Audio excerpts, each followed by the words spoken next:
వారికి సంబంధం ఏంటి? అలాగే ఉద్యమంలో మీ పాత్ర ఎప్పుడు లేదే, సానుభూతి కూడా చూపించలేదే. ఒక చిన్న ముక్క రాసి ఉత్తరం కూడా రాయలేదే నాకు. నన్ను కూడా తిడతా ఉన్నారా మీరు? జగన్మోహన్ రెడ్డిగా జగ్గంపేటలో రిజర్వేషన్ ఏమైనా ఉన్నారు, నోరు మూసుకొచ్చున్నావే నన్ను అంటున్నాడండి ఆయన.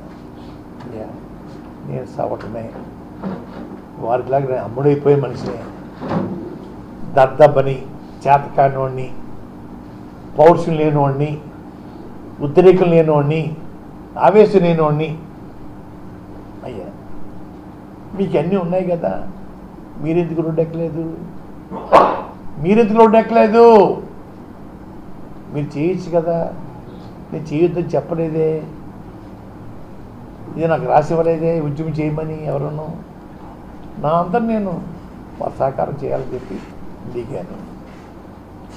వారు సాధ్యం కాదన్నారు, నోరు మూసుకొచ్చున్నాను. అది తప్ప. ఇస్తాన్న వాళ్ళము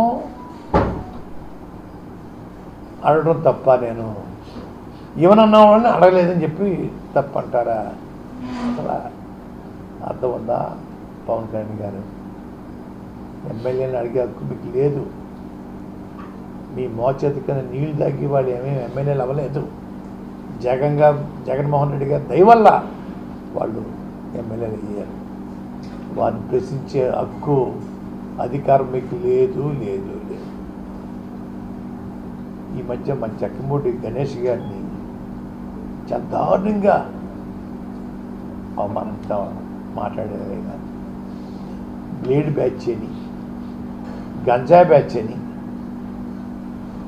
ఎవరన్నా ఆస్తులు కొనుక్కుంటే వాటిలో కమిషన్ పుచ్చుకుంటారని, నన్నయ్య యూనివర్సిటీలో వీసీగా వేసిన కోటి పుచ్చుకున్నారని ఎన్ని తప్పుడు ఆరోపణలు చేశారు.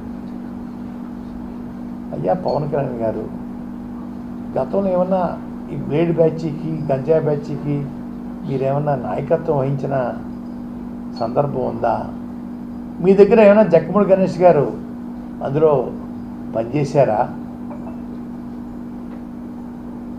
పనిచేసి మేము ఆయన అంతా మానేయటం వల్ల కోపం వచ్చి పోసుకూర్చుని చెప్తా ఉన్నారే. మీకు అనుభవం లేకపోతే అది చెప్పలేరు కదా. అంటే మీరు కూడా గంజా బ్యాచ్కి నాయకత్వం వహించి ఉంటారని నేను అభిప్రాయపడతా ఉన్నాను.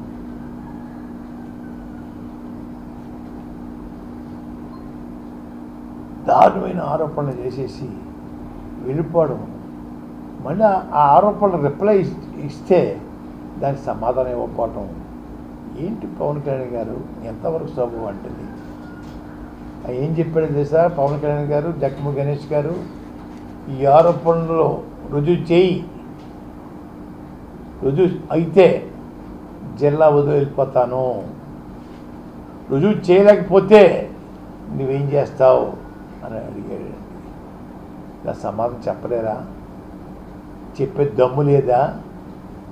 అంటే దీన్ని బట్టి ఈ బ్లేడ్ బ్యాచ్కి నాయకత్వం గతంలో మీరు వహించుంటారు. గంజా బ్యాచ్కి మీ దగ్గర పనిచేసి ఉంటాడు గణేష్ గారు. అంచేత ఆయన పుట్టు పూర్వత్వాలు మీకు తెలుసు కాబట్టి చెప్పగలిగి ఉంటారని నేను అభిప్రాయపడతా ఉన్నాను. సమాధానం చెప్పండి అయ్యా గణేష్ గారికి, పవన్ గారు. మీ ఇష్టం వచ్చిన మాట్లాడితే పండడానికి మీకు సంబంధం ఏంటి? మమ్మల్ని ఎందుకు అనాలి మీరు? మాకు సంబంధం ఏంటి? మీ మోచేతికి నీళ్ళు దాగి బతుకుతున్నామా?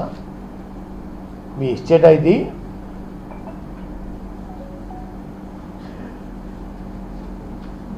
అయ్యా పవన్ కళ్యాణ్ గారు ఇంకో మాట, తమది ఏ ఊరండి అయ్యా? ఏ ఊర్లో పుట్టారు? మీ మండలం ఎక్కడండి అయ్యా? మీ జిల్లా ఎక్కడండి అయ్యా? కొంచెం తెలియజేయాలండి అయ్యా. హైదరాబాద్ నుంచి పిఠాపురం అంతా వచ్చేయడానికి కారణం ఏంటండి? ఎమ్మెల్యే పదవి కోసం. హైదరాబాద్లో పొడి చేయొచ్చు కదా. పెద్ద మెజార్టీతో మీ ఎమ్మెల్యే అందరూ గెలిచారు కదా, మీ పెట్టిన అభ్యర్థులు అందరూ పెద్ద మెజార్టీతో గెలిచారు కదా. అక్కడెందుకు పొడి చేయలేదు? పిఠాపురం నుంచి పారిపోయి వచ్చేస్తున్నారు. లోకువా మా జిల్లా వాళ్ళు అంటే లోకువా?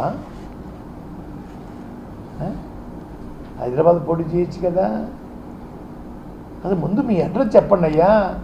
ఎక్కడ పుట్టారు, ఏ ఊర్లో ఉన్నారు, ప్రస్తుతం ఏ ఊరు ఉంటున్నారు, మీ జిల్లా ఇది, మీ మండలం ఇది చెప్పండి ఒకసారి. ఏమి చెప్పకుండా గాల్లో వచ్చేస్తారా? రంగు వేసుకొని వచ్చేస్తే అందరూ ఓట్లు వేసేయాలా? పవన్ గారు మిమ్మల్ని ఓడించి పంపడం ఖాయం. ఓడించి పంపకపోతే నా పేరు పద్మనాభం కాదు.